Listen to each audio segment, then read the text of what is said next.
Hello friends, ഇന്നത്തെ എപ്പിസോഡിൽ വൃന്ദാവനത്തിലേക്ക് എത്തിയ സന്ദീപ് ആതിരയുടെ റൂമിന്റെ അരികിലെത്തി ജനലിൽ മുട്ടുന്നു. ശബ്ദം കേട്ട ആതിര വാതിൽ തുറന്നതും സന്ദീപ് ആതിരയെ നോക്കി ആതിര എന്ന് ഉറക്കെ വിളിച്ചത് കേട്ട് വേഗം തന്നെ ആതിര സന്ദീപിനെ കണ്ടതിന്റെ സന്തോഷത്തിൽ റൂമിൽ നിന്ന് പുറത്തേക്ക് ഇറങ്ങുന്നു. സിറ്റ് ഔട്ടിലെ ലൈറ്റ് ഓഫ് ചെയ്തതിനു ശേഷം വേഗം ആതിര പുറത്തേക്ക് ഇറങ്ങി സന്ദീപിന് അരികിലേക്ക് എത്തുന്നു. സന്ദീപിനെ കണ്ടതും ആതിര ഓടിയെത്തി സന്ദീപ് എന്ന് വിളിച്ച് സന്ദീപിനെ കെട്ടിപ്പിടിക്കുന്നു. ഉടനെ തന്നെ ആതിരയോട് സന്ദീപ് പറഞ്ഞു, ഞാൻ എത്ര ദിവസമായി മോളെ നിന്നെ കണ്ടിട്ട്, നിന്നെ ഞാൻ എത്ര തവണ വിളിച്ചു, നീ എന്താ ഫോൺ എടുക്കാതിരുന്നത്, വിളിക്കുമ്പോഴൊക്കെ സ്വിച്ച് ഓഫ് എന്നാ പറഞ്ഞിരുന്നത് എന്ന് സന്ദീപ് പറയുന്നു. അത് കേട്ടതും ആതിര പറഞ്ഞു, സന്ദീപെ എനിക്ക് വേണ്ടി ഒത്തിരി അനുഭവിച്ചു അല്ലെ, ഒത്തിരി വേദന തിന്നു അല്ലെ എന്ന് ചോദിച്ചതും സന്ദീപ് പറഞ്ഞു, ഞാൻ ഒരിക്കലും വിഷമിച്ചതും സങ്കടപ്പെട്ടതുമൊക്കെ ത്യാഗം സഹിച്ചതും ഒന്നുമല്ല, മറിച്ച് നമ്മുടെ ഇഷ്ടങ്ങൾ നേടാൻ, നമ്മുടെ ആഗ്രഹങ്ങൾ നേടിയെടുക്കാൻ വേണ്ടി, നമുക്കൊന്നിച്ച് ജീവിക്കാൻ വേണ്ടിയാണ് ഞാൻ ഈ വേദനയെല്ലാം സഹിച്ചതെന്ന് സന്ദീപ് ആതിരയോട് പറയുന്നു.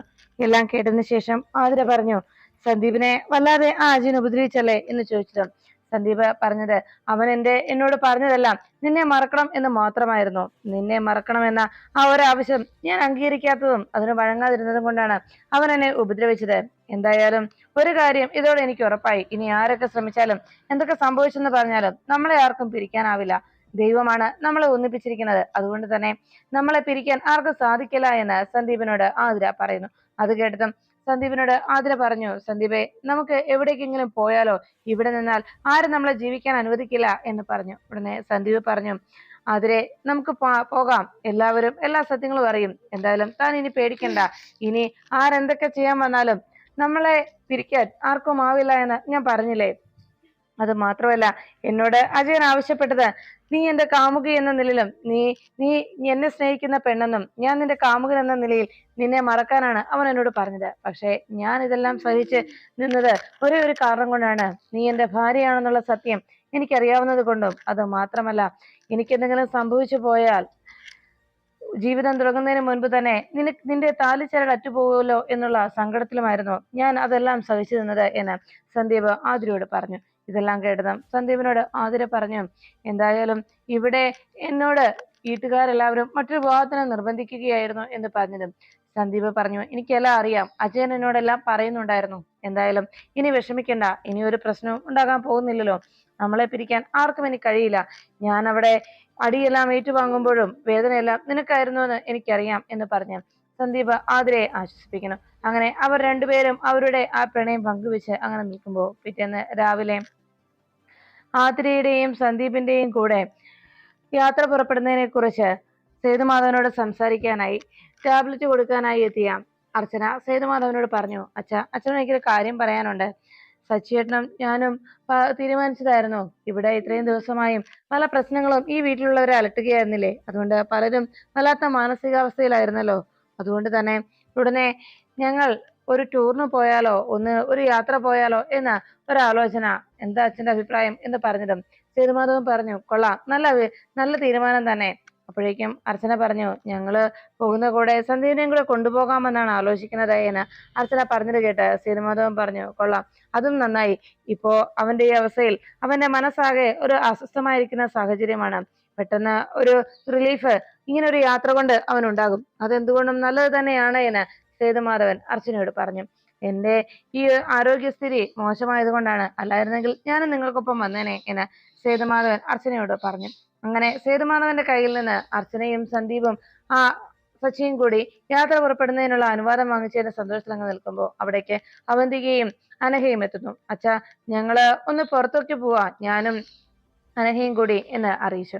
അതിനെന്താ പോയിട്ട് വാ എന്ന് പറഞ്ഞതും, അല്ല അർച്ചന എവിടെ പോകാനുള്ള അനുവാദം മേടിക്കാനാ നിൽക്കുന്നത് എന്ന് ചോദിച്ചതും സീതമാധവൻ പറഞ്ഞു, എവിടേക്കും പോകാനുള്ളതല്ല, ഇവര് ഒരു ട്രിപ്പ് പ്ലാൻ ചെയ്യുന്നു, സച്ചിയും അർച്ചനയും സന്ദീപും കൂടി അതിനെക്കുറിച്ച് സംസാരിക്കുകയായിരുന്നു എന്ന് പറഞ്ഞതും അവന്തിക പറഞ്ഞു, അത് കൊള്ളാം, അങ്ങനെ ഒരു ട്രിപ്പിനെ കുറിച്ച് ഞാനും ആലോചിച്ചിരുന്നു, മനസ്സ് ആകെ അസ്വസ്ഥമായിരിക്കുകയാണല്ലോ, അതുകൊണ്ട് ഒരു ചേഞ്ച് എന്തുകൊണ്ടും നല്ലത് തന്നെയാണ്, ഞാനും അതിനെക്കുറിച്ച് ചിന്തിച്ചതായിരുന്നു, എവിടേക്കെങ്കിലും ഒരു ട്രിപ്പ് പോയാലോ എന്ന്.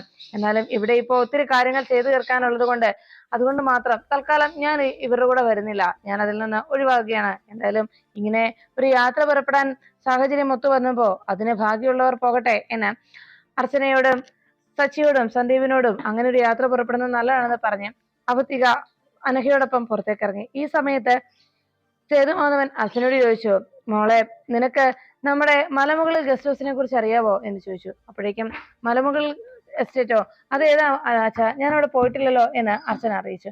അപ്പോഴേക്കും സേതുമാധവൻ പറഞ്ഞു, ആ അവിടേക്ക് മോള് പോയിട്ടില്ല അല്ലേ, എന്നാ ആദ്യം നിങ്ങൾ അവിടേക്ക് പോകും. അവിടെ പോയിട്ട് ഒത്തിരി നാളായി, ഇവിടുന്ന് ഒത്തിരി ദൂരെയാണ്, അതുകൊണ്ട് നമ്മുടെ വീട്ടിൽ നിന്ന് കുറെ നാളായിട്ട് ആരും അങ്ങോട്ട് പോകാറില്ല. സത്യത്തിൽ എനിക്ക് വയ്യാതായതിനു ശേഷം അവിടേക്ക് ആരും പോയിട്ടില്ല എന്നത് തന്നെയാണ് സത്യം.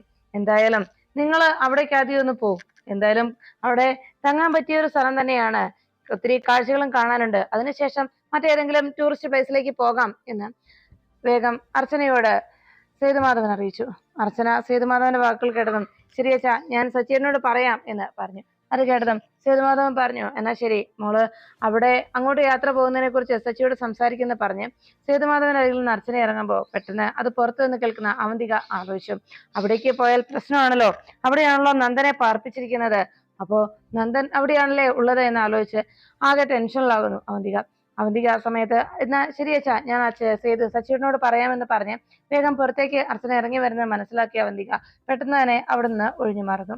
അതിനുശേഷം എന്താണ് ഒരു പോംവഴി എന്നറിയാതെ കുറച്ചു നേരം ആലോചിച്ചതിന് ശേഷം അവന്തിക ഉടനെ തന്നെ നന്ദനെ നോക്കാനായി കാവലേൽപ്പിച്ച ആ ഗുണ്ടകളിൽ ഒരാളെ വിളിക്കണം. അയാൾ കോൾ എടുത്തതും, നീ ഇപ്പൊ എവിടെയാ, നന്ദൻ അരികിൽ തന്നെ ഉണ്ടോ എന്ന് ചോദിച്ചു. ഉണ്ട് മേഡം, ഞാൻ അവിടെ തന്നെ ഉണ്ട് എന്ന് പറഞ്ഞതും, ആ എന്നാ നീ ഞാൻ പറഞ്ഞ ശ്രദ്ധയോടെ കേൾക്കണം എന്നറിയിച്ചു.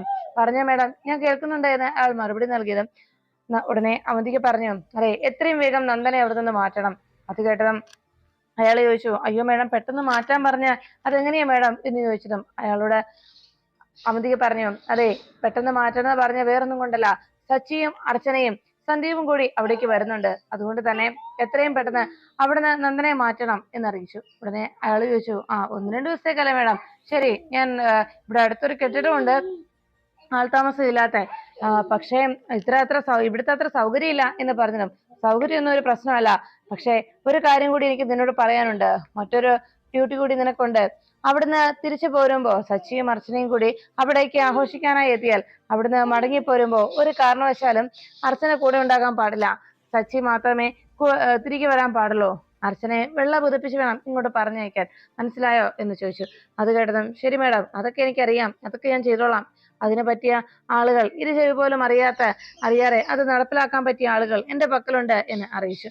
അത് കേട്ട ഉടനെ തന്നെ സേതുമാധവനെ അർച്ചനയെയും സച്ചിയെയും അവിടേക്ക് ചെല്ലുമ്പോൾ അർച്ചനയെ കൊല്ലാനുള്ള ആ നീക്കത്തെ പെട്ടെന്ന് തന്നെ ഇല്ലാതാക്കുന്നതിന് വേണ്ടിയുള്ള ശ്രമങ്ങൾ, അർച്ചനയുടെയും സച്ചിയുടെയും ജീവിതം ഇതോടൊപ്പം തീർന്നോളും എന്നുള്ള ആശ്വാസത്തിൽ അവന്തിക അങ്ങനെ. അപ്പോഴാണ് അർച്ചന സച്ചിയുടെ അരികിലേക്ക് എത്തിയത്. സച്ചി മൊബൈലിൽ നോക്കി ഓരോ ടൂറിസ്റ്റ് പ്ലേസ് നോക്കിക്കൊണ്ടിരിക്കുമ്പോൾ അർച്ചന അവിടേക്ക് എത്തി സച്ചിയുടെ കയ്യിൽ നിന്ന് മൊബൈൽ ഫോൺ പിടിച്ചു വാങ്ങിയിട്ട് പറഞ്ഞു, സച്ചിയുടെ ഞാൻ ചോദിക്കുന്ന വല്ലതും കേൾക്കുന്നുണ്ടോ, ഈ മലമുകളിൽ എസ്റ്റേറ്റിൽ സച്ചിയുടെ പോയിട്ടില്ലേ, അത് എവിടെയാ എന്ന് ചോദിച്ചിട്ടും സച്ചി പറഞ്ഞു, അത് കുറച്ച് ദൂരെയാണ്, ഇവിടെ അച്ഛൻ എഴുതി വെച്ച പ്രകാരം അത് നമുക്ക് അവകാശപ്പെട്ടാന്ന് അച്ഛൻ പറഞ്ഞത് എന്ന് അർച്ചന അറിയിച്ചു. ഉടനെ സച്ചി പറഞ്ഞു, ആ നമുക്ക് അവിടേക്ക് പോകാം, അവിടുന്ന് വേറെ എവിടേക്കാ പോകേണ്ടത്, തനിക്ക് എവിടെയാ പോകേണ്ടത് എന്ന് ചോദിച്ചതും അർച്ചനയോട് സച്ചി പറഞ്ഞു, എനിക്ക് ഇഷ്ടമുള്ളത് ആ താജ്മഹൽ കാണാൻ പോകാനായിരുന്നു, ഏറ്റവും വലിയ ആഗ്രഹം അതായിരുന്നു, അത് കഴിഞ്ഞല്ലോ എന്ന് പറഞ്ഞതും സച്ചി അതിനെക്കുറിച്ച് ഓർമ്മിക്കുന്നു.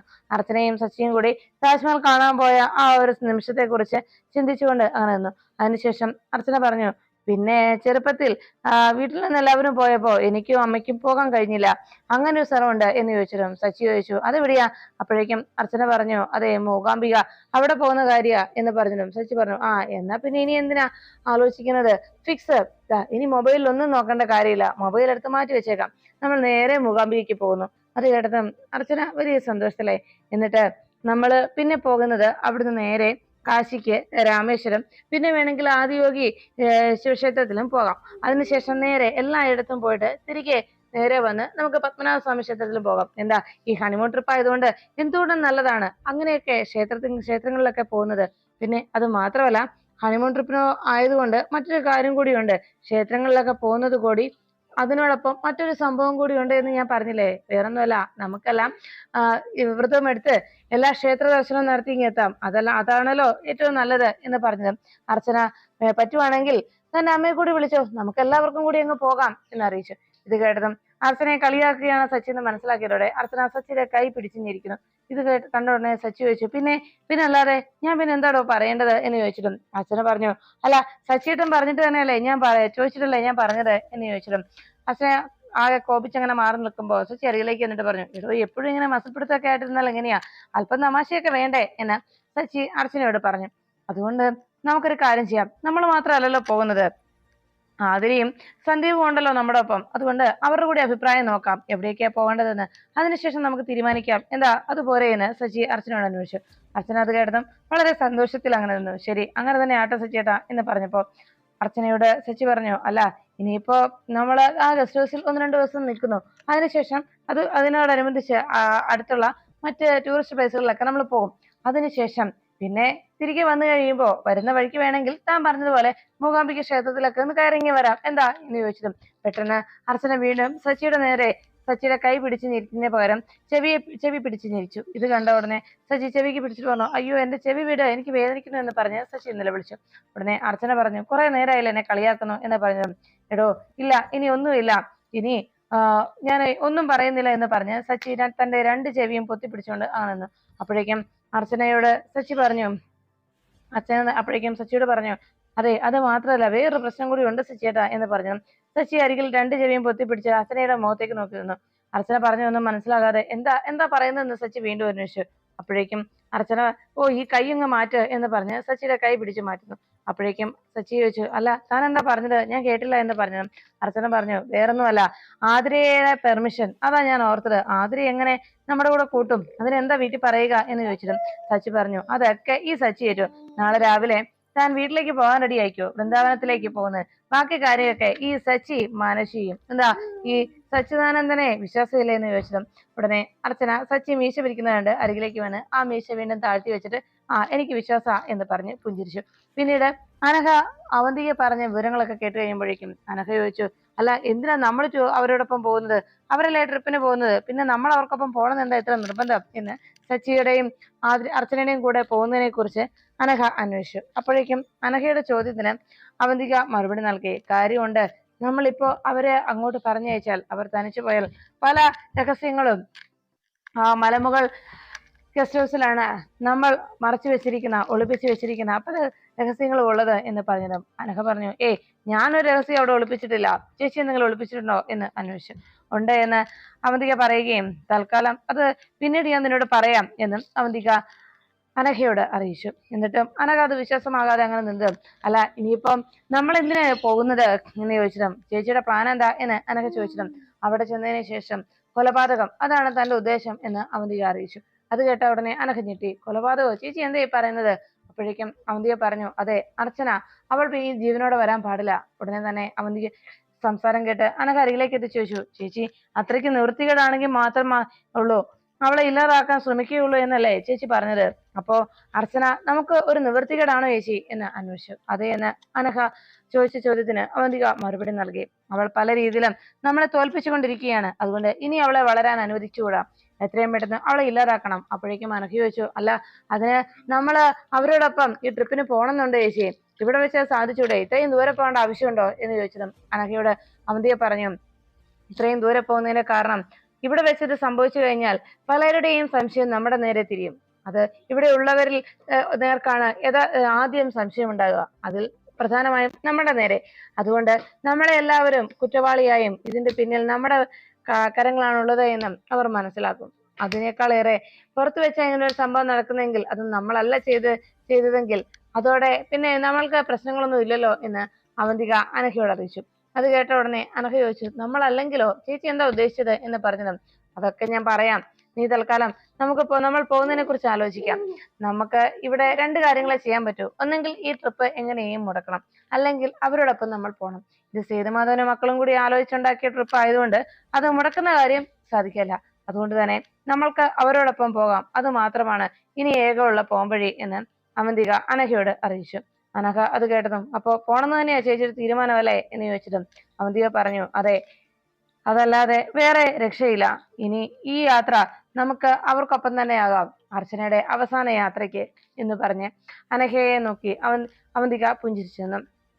പിന്നീട് വൃന്ദാവനത്തിൽ തന്റെ ഫോണിലേക്ക് വിളിക്കുന്ന ബ്രോക്കർമാരോട് അനൂപ് പറഞ്ഞു, ഇല്ല ചേട്ടാ, തൽക്കാലം ഇനി അവളുടെ വിവാഹമൊന്നും ഞങ്ങൾ ആലോചിക്കുന്നില്ല. അവള് ഇനിയും പഠിക്കാൻ പോവാം, അതുകൊണ്ട് അതൊക്കെ കഴിഞ്ഞിട്ടേ ഉള്ളൂ എന്ന് പറഞ്ഞ് ഫോൺ വെച്ചു. ഇത് കേട്ടുകൊണ്ട് അവിടേക്ക് എത്തിയ മീര ചോദിച്ചു, അല്ല എന്താ എന്താ അനൂപേട്ട നമ്മുടെ തീരുമാനം എന്ന് ചോദിച്ചിട്ടും, എന്ത് തീരുമാനത്തെ കുറിച്ചാണ് നീ ചോദിക്കുന്നത് എന്ന് അനൂപ് മീരയോട് ചോദിച്ചു. ഉടനെ മീര പറഞ്ഞു, അതെ, എന്നെ ഇപ്പൊ അമ്മ വിളിച്ചിട്ടുണ്ടായിരുന്നു. അവിടെ നാട്ടില് ഒരു പയ്യനുണ്ട്, ഓട്ടോ ഡ്രൈവറാണ്. അവന് അത്യാവശ്യം ചില രാഷ്ട്രീയ കാര്യങ്ങളും ഒക്കെ ഉണ്ട്. എന്താ ആലോചിക്കട്ടെ എന്ന് ചോദിച്ചതും അനൂപ് പറഞ്ഞു, ആ, ഇതിനും ഞാൻ നിനക്ക് തരാം മറുപടി. ഇപ്പൊ പറഞ്ഞ ആ ബ്രോക്കറോട് പറഞ്ഞ അതേ മറുപടി തന്നെയാ. ഇനി നീ കേട്ടില്ല എങ്കിൽ നീ കേൾക്കാൻ വേണ്ടി പറയാം. ഇന്നലെ ആതിര പറഞ്ഞ നീ കേട്ടില്ലേ, ഉടനെ ഒന്നും അവൾക്ക് ഇനി വിവാഹം വേണ്ട എന്ന്. നമ്മൾ എല്ലാവരും ബഹളം വെച്ചും നിർബന്ധിച്ചും അവളെ ഒരു വിവാഹത്തിന് വേണ്ടി തയ്യാറെടുപ്പിച്ചു. എന്നിട്ട് ഇപ്പൊ എന്താ സംഭവിച്ചത്? അതുകൊണ്ട് അപ്പോ അവൾ പറഞ്ഞത് അവൾക്ക് വിവാഹം വേണ്ട എന്ന് തന്നെയായിരുന്നു. ഇപ്പോ അവളുടെ ആഗ്രഹം അവൾക്ക് പഠിക്കണം എന്നുള്ളതാ. അതുകൊണ്ട് തന്നെ അവളെ പഠിക്കാനായി നമ്മൾ വിടുന്നു. അതിനുശേഷം അവൾ ഇനി എന്ന് വിവാഹത്തിന്റെ കാര്യം പറയുന്നു, അപ്പോൾ മാത്രമേ നമ്മൾ ഇനി ആലോചിക്കുന്നുള്ളൂ. അത്രേ ഉള്ളൂ, അതാണ് എന്റെ തീരുമാനം എന്ന് അനൂപ് പറഞ്ഞു. അപ്പോഴേക്കും മീര പറഞ്ഞു, ഓഹോ, അപ്പോ അങ്ങനെയാണല്ലേ എന്ന് പറഞ്ഞു. പിന്നല്ലാതെ നിന്റെ വീട്ടിൽ നിന്ന് വരുന്ന ഒരാലോചനയും ഇനിയിട്ട് വേണ്ടതാനും. നീ കൊണ്ടുവന്ന ഒരാലോചനയാണല്ലോ ഇപ്പൊ ഇത്രത്തോളം ഒക്കെ ആയത് എന്ന് പറഞ്ഞതും നേരെ ചോദിച്ചു, അതെന്നാ പറച്ചല അനുപേടം പറയുന്നത് എന്ന് ചോദിച്ചിട്ടും, അയ്യോ, ഞാൻ ഇനി ഒന്നും പറയുന്നില്ലേ, ഇനി ഇമാതിരി ഒരു ആലോചന നമുക്ക് വേണ്ട എന്ന് മാത്രമേ ഉള്ളൂ എന്ന് പറഞ്ഞു അനൂപ് തൊഴുതുകൊണ്ട് അങ്ങനെ മീരയുടെ മുന്നിൽ നിൽക്കുമ്പോൾ, എന്താ മീരയിടത്തിയുടെ മുന്നിൽ ഏട്ടൻ ഇനി പിടിച്ചു നിൽക്കാൻ കഴിയില്ലെന്ന് പറഞ്ഞാണോ ഏടത്തിയോട് തൊഴുതു നിൽക്കുന്നത് എന്ന് അർച്ചന ചോദിച്ചുകൊണ്ട് അവിടേക്ക് എത്തി. അർച്ചനയുടെ ശബ്ദം കേട്ടതും അനൂപ് നോക്കി, അങ്ങനെയൊന്നുമല്ല എന്ന് ചിരിച്ചങ്ങനെ നിൽക്കുമ്പോൾ അർച്ചനയും സച്ചിയും അവിടേക്ക് എത്തി. ഉടനെ അർച്ചനയുടെയും സച്ചിയുടെയും വരവ് കണ്ടതോടെ അനൂപ് പറഞ്ഞു, അല്ല, ഇവള് പറയുകയായിരുന്നു, മീര അഭിപ്രായം പറയുകയായിരുന്നു ആതിരയുടെ വിവാഹ കാര്യം. അപ്പോഴേക്കും ഞാൻ പറഞ്ഞു, ഇനി എന്തായാലും ആതിരയുടെ വിവാഹം ഉടനെ ഒന്നും നടത്താൻ പോകുന്നില്ല എന്ന്. അവൾക്ക് പഠിക്കണമെന്നല്ലേ ആഗ്രഹം, അവൾ പഠിക്കട്ടെ, അതിനുശേഷം വിവാഹത്തിനുള്ള സമയമാകുമ്പോൾ അത് നടത്താം, അത്രയേ ഉള്ളൂ എന്ന് അനൂപ് അർച്ചനയോടും ശശിയോടും പറയുന്നു.